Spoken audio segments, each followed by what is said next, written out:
All right, this is Joe Bakhmoutski. Welcome to Power to Be Happy podcast. I'm incredibly excited today because we have an incredible conversation with Drew Bird.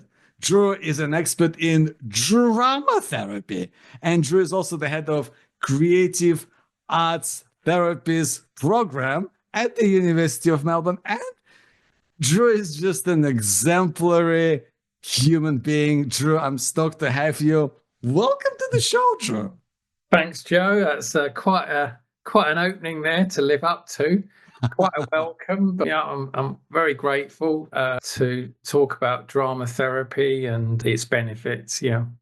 Yeah, beautiful, Drew. Listen, from the moment we first spoke, Drew, I just saw that fire in you when we talk about like drama therapy. It's just you light up and it's just you're so passionate about it. Drew, can you tell us like what is it about drama therapy that really makes it different from everything else? Like, what is it about therapy that really makes it unique?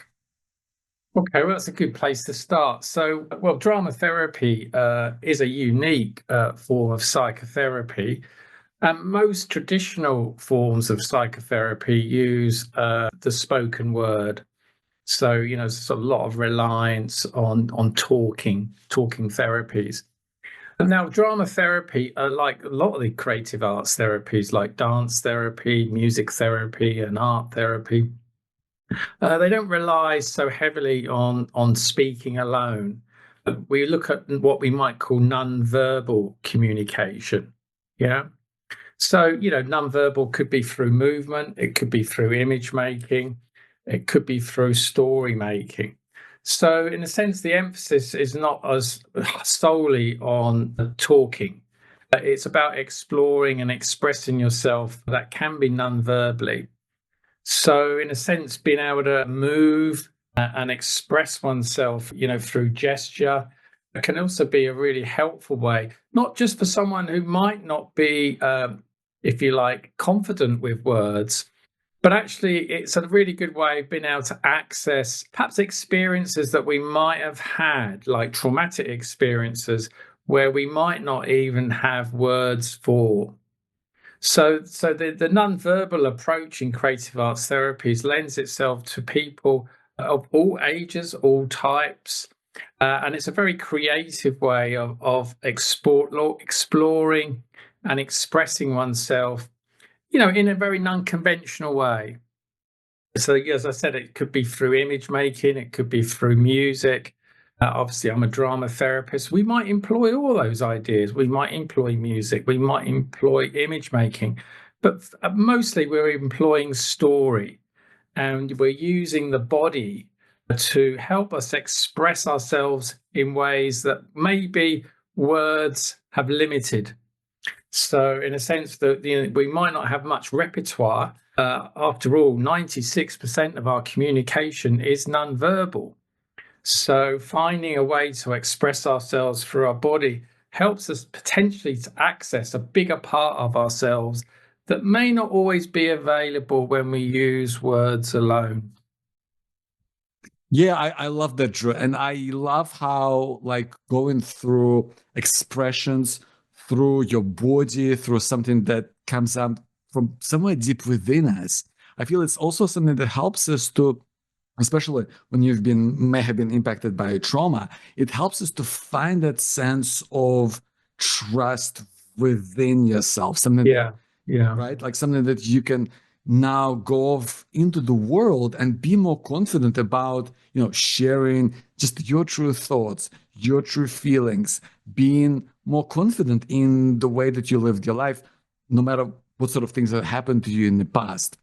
And I love that, Drew. And, I also remember like our first conversation, Drew. And I remember like holding up this book about drama therapy. And I said, like, how much I love this book. And he said, well, I got a chapter in that. Do you remember that, Drew?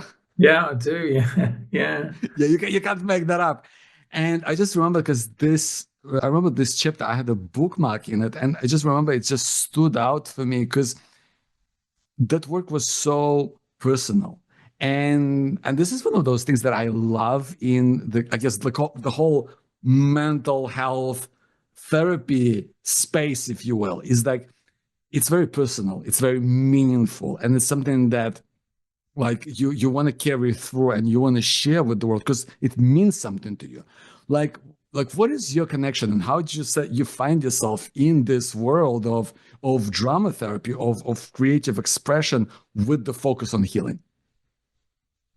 That's a good question. I mean, how did I find myself in this world? Well, I mean, I've always been interested in psychological health. I started my career as a social worker, so I was interested in how do we enable people and how do we empower people, to express themselves, and how do people find themselves, when they might be traumatized or limited in some ways through illness or disability.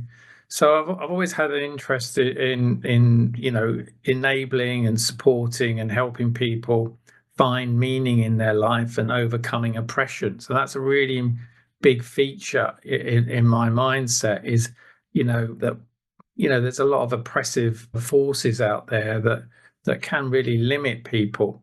And how do we work with these sort of political forces that potentially that have an impact on how we be and how we live in the world?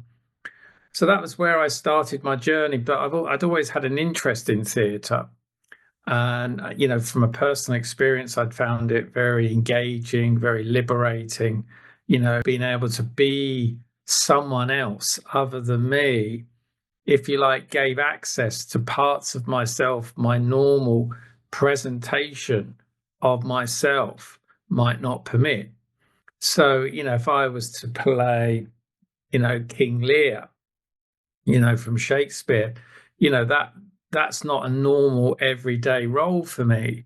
Yeah, that's not part of my everyday reality. But within the dramatic reality of playing that role, of playing King Lear, I might be able to access parts of myself that are not normally available within my everyday reality. So we all have these latent parts of ourselves, yeah? These parts of ourselves that haven't been evolved, these parts of ourselves that, if you like, looking for the right conditions to become active, to become prominent in our role repertoire. So I'll come back to that in a minute. So there's something about playing someone other than me that gives me access to, if you like, resources that aren't normally available to me in my everyday role, in my everyday presentation. And it's also very playful, something about playing a king or imagining myself as a king, imagining myself with that kind of power. And earlier I talked about oppressive forces, and the thing about oppression is that it can stop us having a voice. It can stop us expressing ourselves, So when I imagine myself as someone who's more powerful, if you like, I'm trying on a persona. I'm trying on a way of being where I can express myself. I can play with having power. I can play with being able to change things that maybe in my normal everyday presentation, I might not feel able to change. And that is also a form of oppression. So again, we might have a limited range of roles. So earlier I talked about repertoire, and a healthy person might have a role repertoire of about 6 or 7 different roles. But particularly if we've experienced trauma in our lives, we might have a much more limited role capacity. And the thing is about having a limited role capacity is it might be we're not very flexible. Yeah. The thing about having a range of roles is that we can adapt ourselves to different circumstances and different contexts. But when we've got a limited role repertoire, that ability to adapt and be flexible in different contexts, in different environments might be limited. Yeah. So, for example, you might find someone acts and behaves the same, whatever context or environment that they're in. Yeah. So, in a sense, what drama therapy does when we played out different roles is, if you like, a very playful way of trying on roles that normally aren't available to us, trying out ways of expressing ourselves and widening our range of expression can also, as I said earlier, help to activate those latent parts of ourselves that we haven't been activated. We haven't found the right conditions. So within the context of a story or a play, we can try out these new roles that help us to get in touch with these parts of ourselves that we haven't been able to access previously. Yeah, I love that, Drew. And I feel like, it really resonates strongly with me personally because I remember like always being drawn to theater, first as a kind of a clueless young man, and then kind of later on, way much more recently, when, writing for theater has become, a big part of my, I guess, journey towards healing. And I kept coming back to this world. And now that I'm hearing you speak, I think it really is that ability to find a different role or expand that kind of role repertoire to give rise to parts of yourself that, yeah, as you say, may have been repressed or may have never even given a chance to kind of show up and speak and express themselves and kind of show up as part of your true self. So I guess, when we think about the types of revelations and breakthroughs that can come through, drama therapy, what sort of changes have you seen people make, like positive changes in their life when they do go through the process of drama therapy?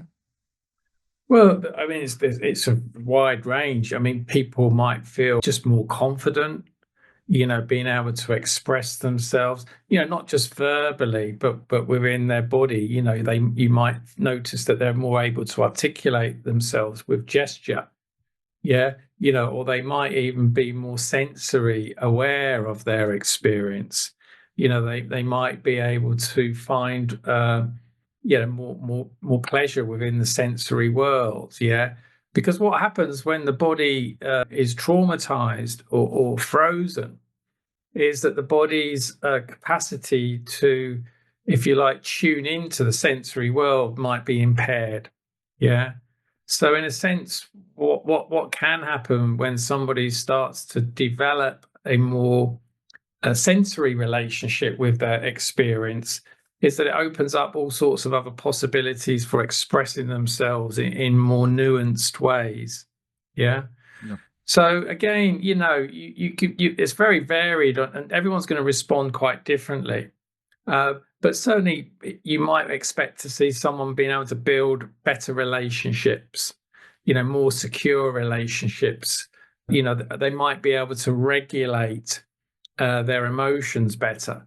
And the thing is about trauma, which is predominantly what I'm focusing on today, is that when the body's traumatized, it's often frozen. But the thing is, when someone's experienced trauma, stress or a difficult situation might re-trigger the nervous system that can be very hard to regulate. So sometimes people who've been traumatized, they might struggle to regulate their emotions, and that can have an impact on their relationships. Yeah. So being able to regulate your emotions obviously has an impact on, the skills that you can learn, the relationships that you can build. And particularly with children who've been traumatized, it's really important that they can forge secure relationships, secure attachments. And obviously that also helps to regulate their emotions as well. But also the capacity to regulate emotions also has a great impact on one's capacity to learn, to respond, to be flexible. Yeah. To be able to develop satisfying relationships that have meaning. Yeah. Because obviously a healthy relationship is one where there's someone's able to respond and reciprocate. But what can happen if someone's got a limited repertoire that might come from being traumatized, their capacity to respond might be impaired to some extent.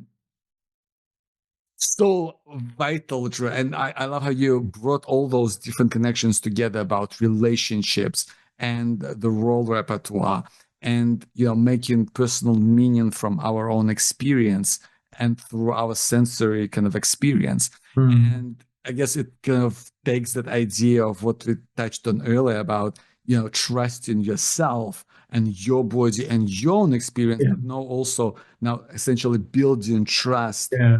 in other people, and Yeah. having those relationships, that whether it Yeah. will be friends or at work or romantic, Yeah. like those relationships really start to come out Yeah.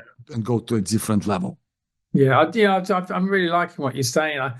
I think building trusting relationships is so crucial to well-being, and but to be able to build trusting relationships requires flexibility, a capacity to be able to respond, a capacity to be able to have nuanced responses. But trust can be significantly impaired if one hasn't got the capacity or a limited ability to regulate oneself. It's that regulating of the self that helps to build, as I said earlier, satisfying relationships. And satisfying relationships are relationships where we can trust. Yeah. Because it's in that trust that helps to build a fulfilling life. And life is about fulfilling relationships. That's how we grow. That's how we, regulate ourselves, if you like, by having meaningful relationships. And trust is so crucial. And of course, mistrust can be, the reverse side of that. It can have a terribly detrimental effect on, healthy life.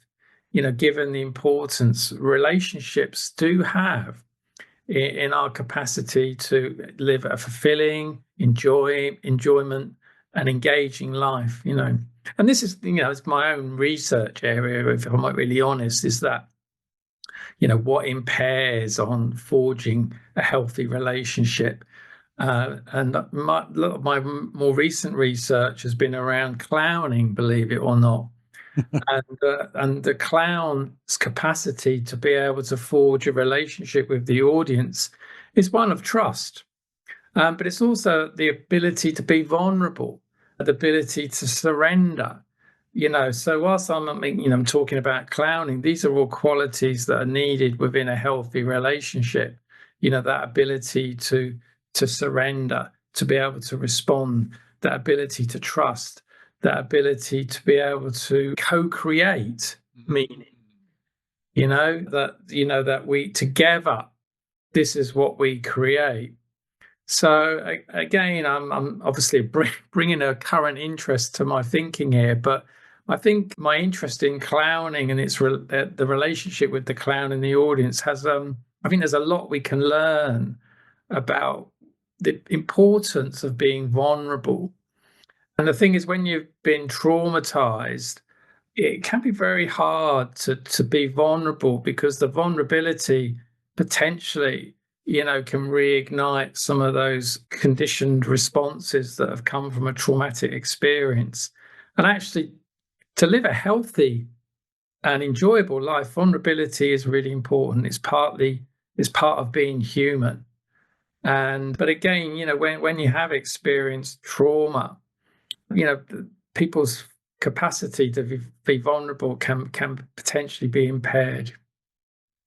Yeah, I love it, Drew, and it's such a beautiful way to describe what is essentially an indicator of success, or on someone's personal journey towards healing. Is how do you know that you're making progress? How do you know that you're moving in the right direction? And that is the quality of relationships that you have. Do you have more fulfilling, more meaningful, Yeah. more relationships where you have that trust built in? Because after all, that's, yeah, as you said, that's what makes us happy. That's what makes us more fulfilling humans, isn't it? Yeah, exactly. I mean, you just sort of summed up, beautifully, this importance of relationship, and how crucial it is to a satisfying life, a life with meaning and well-being, is so crucial. If we have a life of meaning and well-being, that relationships are core to that, and building healthy relationships, we need trust. We need to be able to have the capacity to be responsive, the capacity to be vulnerable, and the capacity to co-create. These are really important, conditions in order for us to build that healthy relationship that can be missing. And I think we're all, we're talking about everybody. We all benefit by being more vulnerable. And the thing is about drama therapy is that you can play with being vulnerable. You can play with, try on these different ways of being. And there's something about rehearsing those ways of being that then makes parts of those ways of being available to you. Because whilst it's a fictionalized context, we might be playing King Lear, and the end of King Lear, he's very vulnerable, isn't he? His daughters are abandoning him, and there's the weather's coming down, the storms, it's sort of a metaphor for his life, really. And and he's an old man and vulnerable. He's lost all his status, he's lost all his power. But in a sense, it's our capacity to be vulnerable that makes us human. It's our capacity to recognize that we're all potentially powerless, really. To some extent, we're all going to be dying. We're all vulnerable to disease as well, and it's not easy, is it, to try and be present with that. And I think King Lear is a really good illustration of that. That kind of shift from all that power to that kind of really feeling completely abandoned in a way. Yeah, exactly. And I also kind of sense that what is really important with personal progress towards healing and living a kind of a greater and more happier and fulfilled life is that we also kind of we have a greater understanding and appreciation for those shared experiences that we have as humans, right? Shared as in, sharing of our own struggles, of difficulties, of strife that we face sometimes in everyday lives, what you refer to as, oppression as well. But also, I think that the things that we have in common in terms of, standing our ground and trying to find love and trying to seek connection, and those things that we have in common as well as humans. And I think it's understanding those those experiences and layering them on, and sometimes, as you say, doing it in such a creative, expressive way that can help us to reconnect with those parts of ourselves that we share as kind of as part of our humanity. Drew, when you kind of think of drama therapy and what does it actually look like and feel like when you might be in, say, your first drama therapy session? Like, how does it actually work? Yeah, well, I guess it depends on if it's individual or group work, but I think I'll talk about group work because that for me is where drama therapy really creates the really great conditions for building relationship. So a session we might start with an opening ritual, which is sort of just a way of marking a different kind of reality, if you like, moving into a dramatic reality, which is different to an everyday reality. We might do some theatre games, which again help us into our bodies. Helps us to develop that playful spirit, helps us to come into relationship with one another in a very playful way. It could be just a game that involves just passing a ball even. It could be a game where we pass a zip, and then someone might go boing, and that changes the direction of the zip. So, the play theatre games are really important. Sometimes they're called warm-up games, but I really try and resist using that kind of language. I think that relegates actually how important games can be in helping us to come into relationship in a very kind of contained way. The thing about a game is it's repeated. Yeah, we learn the pattern of the game, and that can actually help to really build confidence. Oh, I know how this is going. It's quite predictable. And some predictability can be quite important, particularly when you might be working with people who've had traumatic experiences, where you feel like they've had experiences of the unpredictable. So building predictability can also help to build confidence. And from that place, people can start to develop their capacity to play. So, and then we might develop a story. In drama therapy, we might play with folk tales, we might play with fairy tales, we might play with myth. Yeah. And the thing about a story is it's rich with symbolism. So sometimes, say I was playing a snail, and I like playing animals because animals, we don't play animals, do we? I'm not. That's right. There's something about an animal that is so far away from being my everyday self. And this is the crux of drama therapy, is it's creating this distance that couldn't be further away from my everyday role.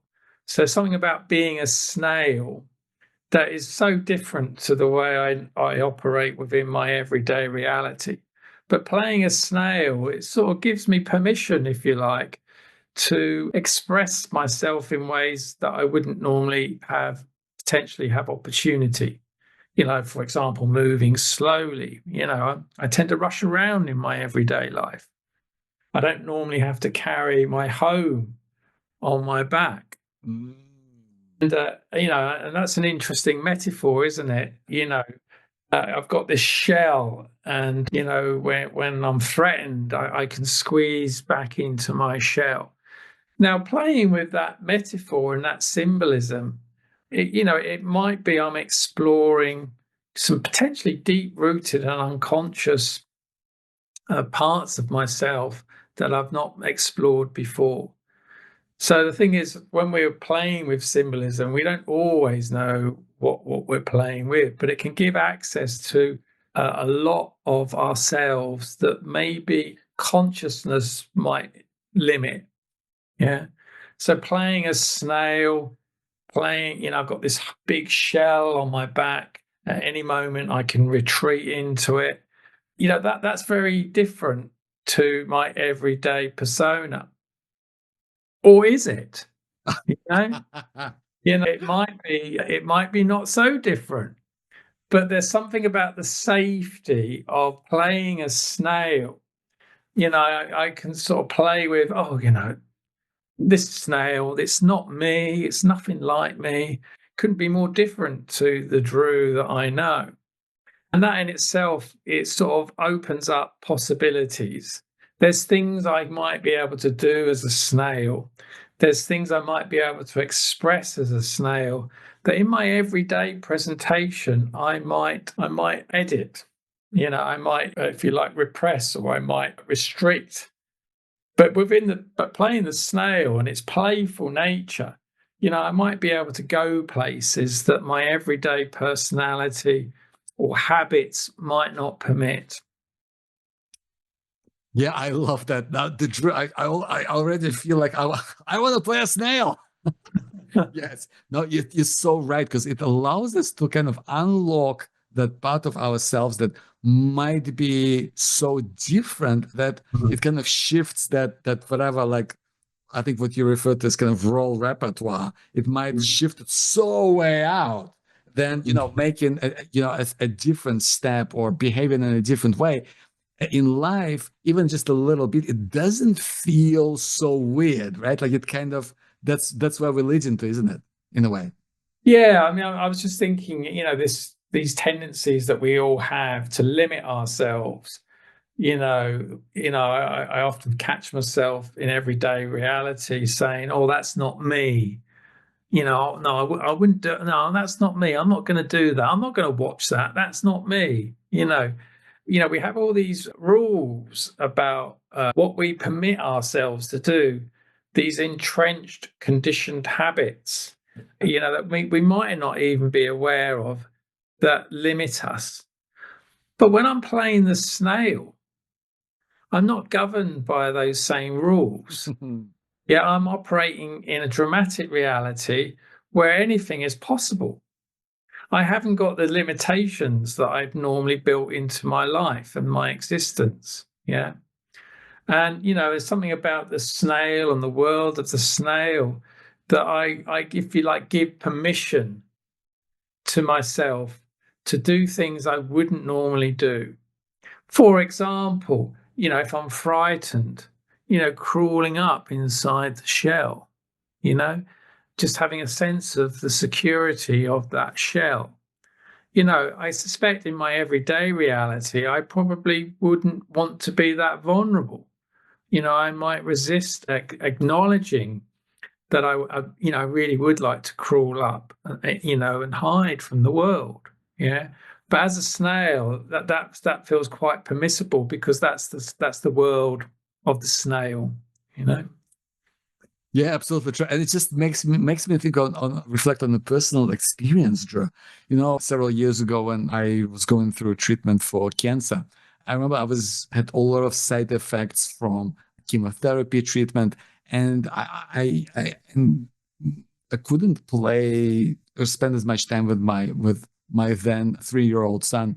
And I just remember like when he came over one day he wanted to play with me, and I just felt so like exhausted from like just this chemo fatigue, and I couldn't play with him. And the look of the disappointment on his face, it just really brought tears to my eyes. And I remember like there was a moment when I said to myself that I want to bring that, the sense of fun into relationship with my son for however long I have that, if I am alive, and thankfully I am, as you can see, I'm here. But it's really changed up. I took on that element of fun and just really like made that the dominant way of interacting with him. I'm always playful. I'm always been ridiculous. It's as you can see, right? I'm always been silly. I'm always kind of and it's changed my relationship with him, but it also changed my relationship with life.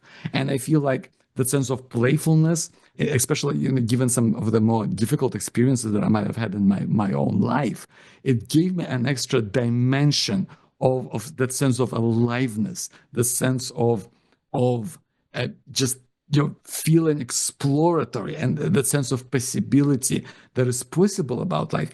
And it kind of also takes away that layer of, oh, like I have to be a professional actor, or this is something that is only reserved for people who are like, professionals, right? So I just want to take a moment to also bring up the fact that, drama therapy, like anyone can do this, right? It doesn't mean that you have to have some kind of a, artistic personality or this type of bent, right? Yeah, that's a very good point. I mean, I was very struck by you talking about fun, and I was thinking about fun as being a very all-encompassing response to life. When we're in the fun mode or the play mode, we're very open and receptive. We're not closed. And yeah, and just thinking about drama therapy. Yeah, when I first started telling people I was a drama therapist, people assumed it was for actors. Of course, it couldn't be more different, really. It is for anyone. You don't need to have had any acting or theatrical experience. I guess what you probably need is just a bit of curiosity, and a receptivity to try. And the thing about drama therapy is, yes, the fun can help us into our playfulness. And the thing about play is a wonderful resource. One of the characteristics of play is flexibility and malleability, which just kind of comes back to what I was talking about earlier before, that ability to respond in a creative way. Yeah. The thing about play is that it helps us to master ourselves. Yeah. Play is full of discovery. Yeah. So again, developing a playful self. Some of us, sadly, when we became adults, our playful selves might have got left behind, you know. And the thing about play is it's a wonderful resource. So as a drama therapist, we talk about drama and story, but actually it's the play, it's the playing really is that, and that capacity to step into a playfulness that we might have lost, that we just need to recreate the right conditions for us to engage with it. It's not that far away. I don't believe that play is ever buried so deep we can't reclaim it. But I like this idea that drama therapy is about reclaiming the play, reclaiming the playful self, reclaiming that kind of flexible, malleable self, that sense of newness that comes from play. That's what play is. It's a constant discovering of something new.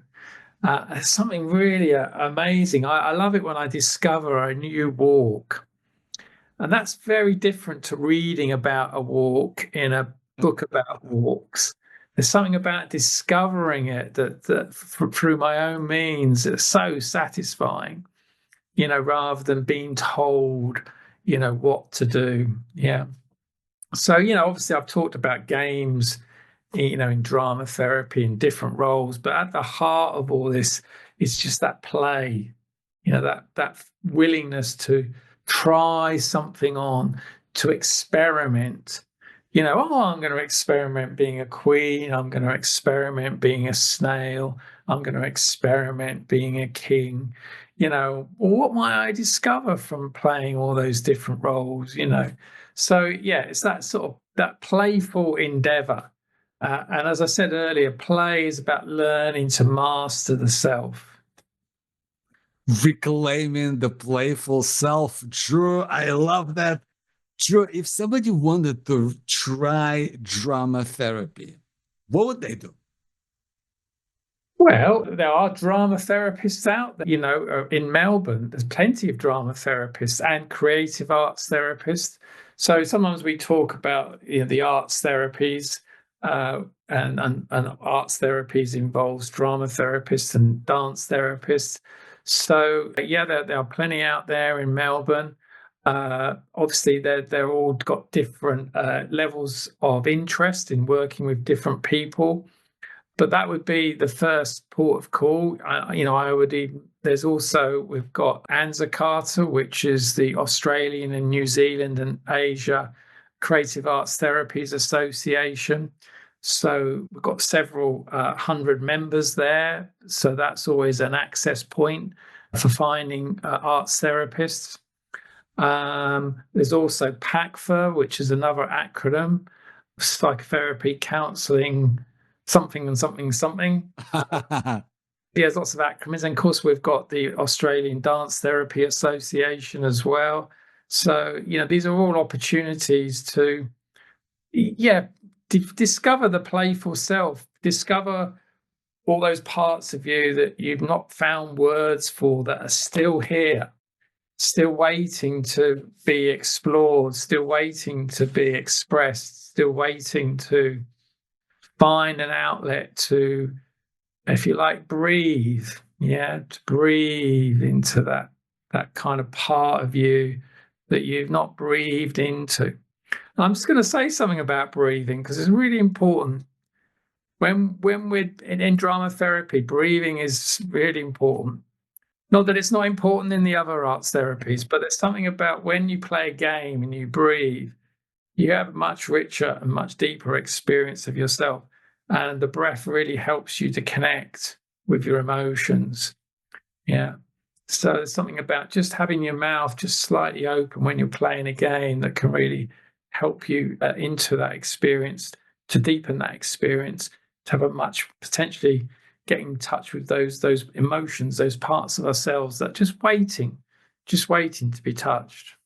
Wow, and I love how you talked about breath and kind of using breath as almost like like a tool. And this is what I want to close on, Drew.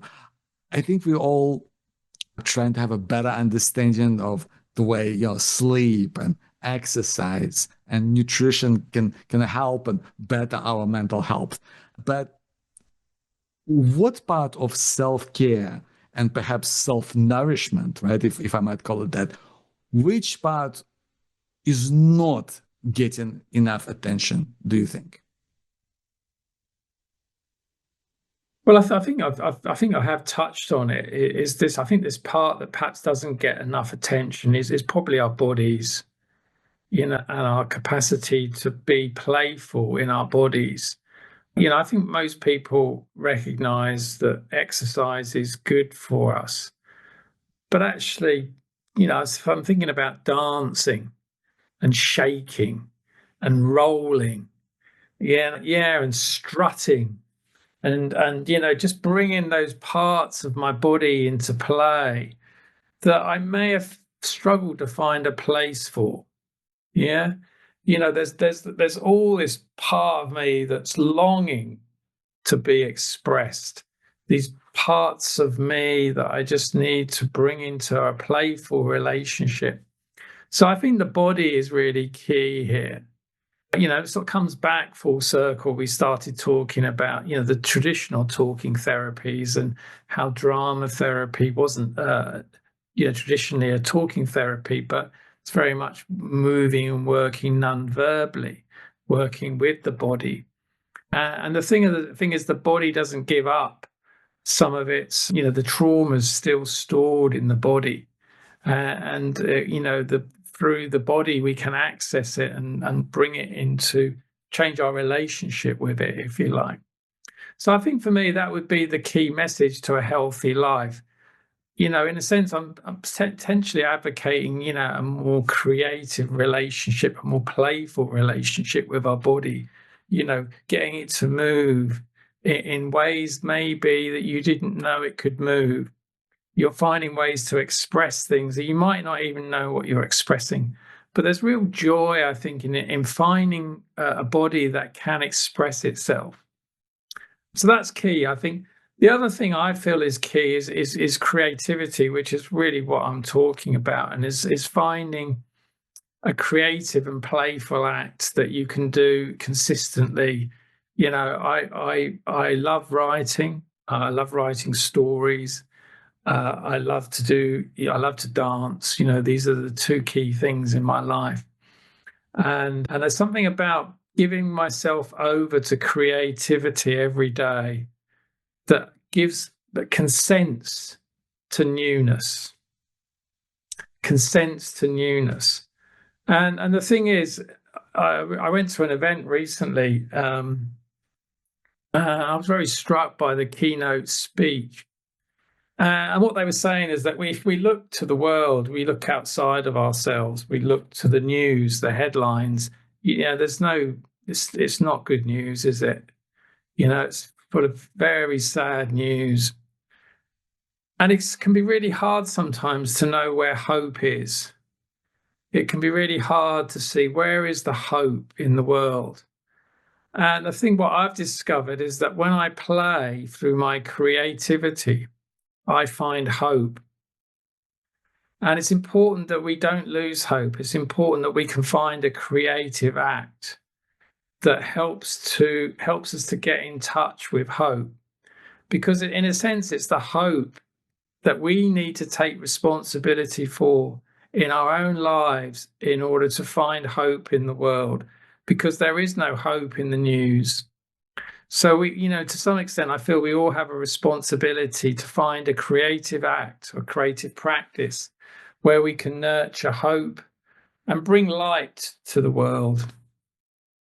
Thank you, Drew, for bringing us to that hopeful place and for giving this beautiful overview of drama therapy, what it means, and expanding our repertoire and reclaiming our playful self, and also sharing like what it looks like, what that experience might feel like, and also where to find through perhaps those associations. I'll put those links in the show notes.